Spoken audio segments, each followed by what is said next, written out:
अस्सलाम वालेकुम। क्या हाल चाल हैं आप लोगों के। आई होप आप लोग खैरियत से होंगे। मैं बिल्कुल ठीक। तो जनाब आज है 11 रबीउस्सानी, गौस पाक का महीना है। तो 11 रबीउस्सानी की सबको मुबारकबाद हो।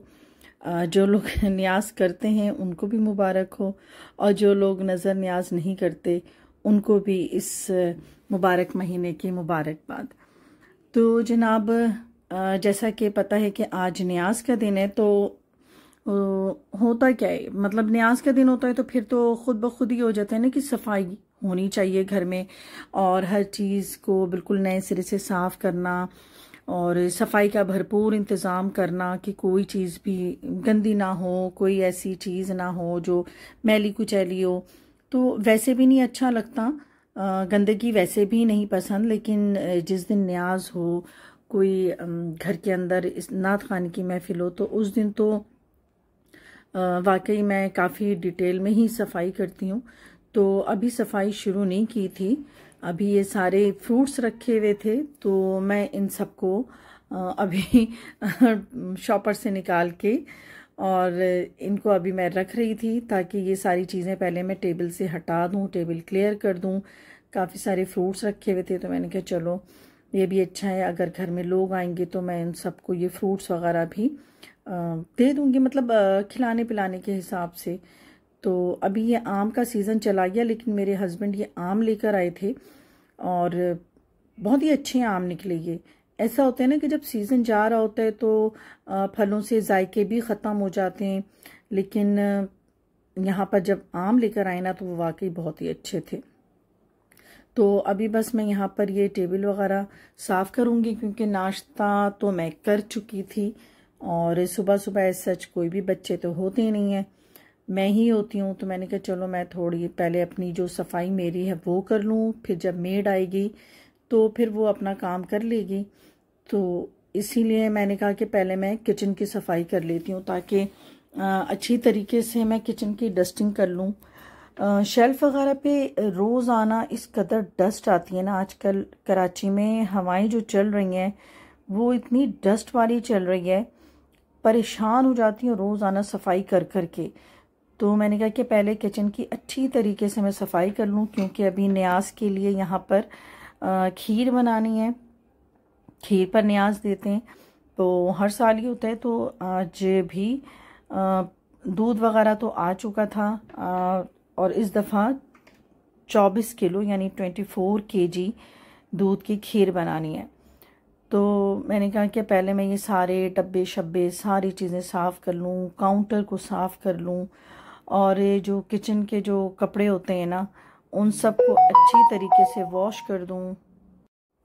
कराची का मौसम ऐसा है ना कि रोज़ भी सफाई कर लें और उसके बावजूद भी इतनी चीज़ों पर मैल आ जाती है। अच्छा, किचन में तो चूँकि ऑयल का भी काम हो रहा होता है, तो इसलिए ना जो भी चीज़ें रखी होती हैं उस पर अच्छी खासी ना वो ऑयल की कुछ ना कुछ स्टेन्स पड़ ही जाते हैं। तो मैंने कहा कि पहले मैं अच्छी तरीके से सारी चीज़ें साफ़ करूं, अपना किचन वगैरह क्लियर करूं, और फिर उसके बाद मज़ीद जो काम है ना मेरा आगे का, कि दूध वगैरह के लिए बड़ी पतीलियाँ निकालनी है जो कि बहुत ही बड़ी बड़ी हैं, और जाहिर है कि 24 किलो दूध के लिए तो एक में तो हम कर नहीं सकते। तो हमने पहले 2 पतीलियाँ निकाली हैं, उनको धो के एक तरफ रख दिया। और ये है जनाब किचन का कपड़ा, तो इसको भी मैं धो रही थी, ताकि वो मेरी अम्मी का जो कहना था, जब हम छोटे होते थे और घर में न्याज वगैरह होती थी तो अम्मी हर चीज़ धोती थी कि कोई चीज़ भी गंदी इस्तेमाल ना करो, साफ़ी हो, बेलन हो, पटरा हो, जिस जिस चीज़ को हम न्याज में यूज़ करें वो सारी चीज़ें ना साफ़ हो, पाक हो। तो बस यही होती हैं बचपन की यादगारें, या फिर ये वो चीज़ें होती हैं जो चलते फिरते अम्मी ने हमारी एक तरबियत कर दी। बातों ही बातों में यही तरबियत होती है कि जब वो काम कर रही होती थी और हमें बताती जाती थी, तो आज वो सारी चीज़ें मेरे जहन में हैं। तो जब अपने घर भी ये चीज़ें कर रही होती हूँ ना, तो वो ही चीज़ें रिवाइव हो रही होती हैं कि अम्मी ये करती थी और अम्मी ये कहती थी। तो जनाब पहले ये किया है कि शुगर को, थोड़ी सी शुगर को ना कैरेमलाइज कर लिया। उससे ये कि एक तो दूध के अंदर बहुत अच्छी खुशबू आ जाती है, सौंधापन आ जाता है, उसका कलर भी बहुत प्यारा सा हो जाता है। बाकी शुगर तो हम बाद में ऐड करेंगे। तो पहले थोड़े से शुगर को कैरेमलाइज कर लिया था और इसके अंदर बस ये जो हमारे पास 24 किलो दूध हैं तो उनको हम डिवाइड कर रहे हैं। तो जनाब बस बात यही है कि बचपन की बातें याद आ जाती हैं कि बचपन में भी न्याज हमारे घर में हुआ करती थी, तो अम्मी बहुत ज़्यादा हर चीज़ की सफाई का ख्याल रखती थी। एक एक चीज़ को धोना, पूरे घर की धुलाई करना और हर चीज़ को पर्दे धोना, हत्ता के बेड कवर्स चेंज करना। तो यही सारी बातें जो है ना ये महफूज हो जाती हैं जहन में, जो वो बचपन में माएँ अपनी बच्चियों के साथ काम करते हुए बातें कर रही होती हैं। तो बस वही सारी बातें जो है ना वो महफूज हैं। और घर में जब भी कुछ होता है तो अम्मी की हर बात याद आती है और फिर मैं उसी तरह ही काम करती हूँ। तो माँ और बेटी का तो रिश्ता ही ऐसा है ना कि सारी बातें माएँ कर रही होती हैं बेटियों के साथ। किचन में मैं साथ साथ ही होती थी, अम्मी कुछ कुकिंग कर रही हैं तो साथ हाथ बटाना। तो वो ज़माने तो यही थे कि बेटियां माओं के साथ ही हर वक्त लगी हुई होती हैं। लेकिन अभी ज़रा सा दौर मुख्तलिफ यूँ है कि ज़ाहिर है कि पढ़ने लिखने के बाद सब अपने अपने कामों में मसरूफ़ हैं। किसी की कोई जॉब है, कोई कुछ कर रहा है, तो इसलिए भी इतना टाइम अब लड़कियों को घरदारी का नहीं मिलता, ये मेरा ख्याल है। तो जनाब यहाँ पर आज मेरे जो ब्लेंडर है उसने काफ़ी धोखा दिया। मेरी 3 मशीनें मैंने निकाली और एक एक करके सब मतलब वो काम ही नहीं कर रही हैं आज के दिन। खैर फिर मैंने एक और मशीन निकाली जो 3rd वन वाला था मेरा, उसने काम किया। तो यहाँ पर बस जो भीगे हुए चावल थे ना उनको हम अच्छी तरीके से बारीक बारीक से पीस रहे थे ताकि इनको दूध में डाला जाए।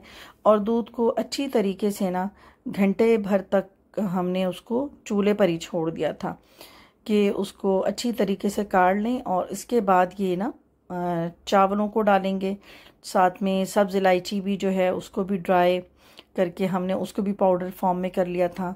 और बाकी जो बादाम और पिस्ता वगैरह थे ना उनको भी हमने ड्राई ही उनको भी पीस कर रख लिया था बारीक, और गार्निशिंग के लिए। और दूध के अंदर जो है पहले ही हमने 2 किलो से ज़्यादा डाल दिया और बाकी जो है गार्निशिंग के लिए रख लिया था। तो बादाम पिस्ते देखकर एक बात याद आ गई। वहीं पर बच्ची ने कहा कि बादाम दे खाने के लिए, तो एकदम से मुझे अपनी अम्मी की बात याद आ गई कि जब हम लोग छोटे हुआ करते थे और अम्मी न्याज की चीज़ें हमें दे देती थी कि बादाम को बैठ के छीलो काटो, तो हम साथ साथ यही कर रहे होते थे। तो बचपना था और बच्चों की आदत है कि वो बादाम पिस्ते काटते हुए, ड्राई फ्रूट हैं तो ज़ाहिर है वो खुद ब खुद ही मुंह में चला जाता है ना, तो बस वही अनकॉन्शियसली मुंह में डाल लिया। तो फिर अम्मी एकदम से कहती थी कि न्याज की चीज़ों को मत खाना, कभी भी बादाम मत खाना, पिस्ता मत खाना, वरना पता है मुंह टेढ़ा हो जाता है। और उस वक्त की कही गई बात मतलब माँ ने कहा है तो यकीनन सच्ची बात की है। और हम लोग भी उस वक्त के बच्चे इतने आज के दौर की तरह चालाक नहीं होते थे ना, तो बिल्कुल अपने माँ बाप के कहे पर पुख्ता यकीन था कि वाकई ये मुंह टेढ़ा ना हो जाए, तो हम बिल्कुल भी नहीं खाते थे। तो बात अब समझ आई कि वो सिर्फ इसलिए कहती थी कि अगर बच्चे बैठ गए तो वो तो सारे ही खा जाएंगे। तो बस यही बात थी। तो पहले जाहिर है कि बुज़ुर्ग होते थे, दादा दादी नाना नानी, और वो ये सारी बातें सिखा रहे होते थे। सारी बच्चों की तरबियत घर में ही हो रही होती थी। तो ये सारी चीज़ें जब मैं ये कर रही होती हूँ अपने घर में तो हमेशा मुझे बातें याद आ रही होती हैं कि अम्मी कैसे कर रही होती थी और किस तरह से घर में तैयारी होती थी। तो जनाब बस इन सब बातों के साथ साथ खीर भी तैयार हो गई और हम लोगों ने उनको पैक करके बादाम पिस्ते की गार्निशिंग कर दी, खोया डाल दिया ऊपर। तो अभी ये सारे काम हो रहे थे और बिरयानी जो है वो रेडीमेड मंगा लिया था। ज़ाहिर है कि खीर बनने में ही इतना टाइम लग जाता है ना, और आजकल जो प्रॉब्लम गैस की है तो उसमें तो बस यही है कि आप एक चीज़ ही अगर घर में कर रहे हो तो बहुत मुश्किल ही बना सकते हैं। बहरहाल अल्लाह का शुक्र है कि सारी न्याज की तैयारी हो चुकी और बिरयानी भी आ गया था। इनको भी हम पैक कर रहे थे और इसी तरह से खीर को भी हमने इसी तरह से पैक करना है और फिर इसके बाद बिरयानी और खीर को सब जगह बांटना है।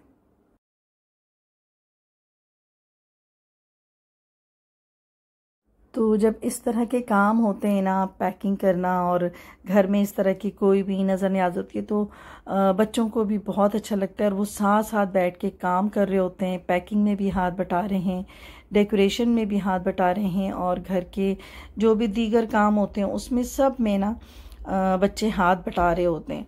तो यही चीज़ें होती हैं जो आगे जाकर इन्हीं बच्चियों के काम आएगा कि फिर जब वो अपने घरों को जाएंगी तो यकीनन फिर उन्हें भी इन सारी चीज़ों का अता पता होना चाहिए, आइडिया होता है। वो भी ये सारी चीज़ें अपनी घर से सीख कर जाती हैं, जिस तरह मैं अपने घर से और अपनी अम्मी से सीख कर आई।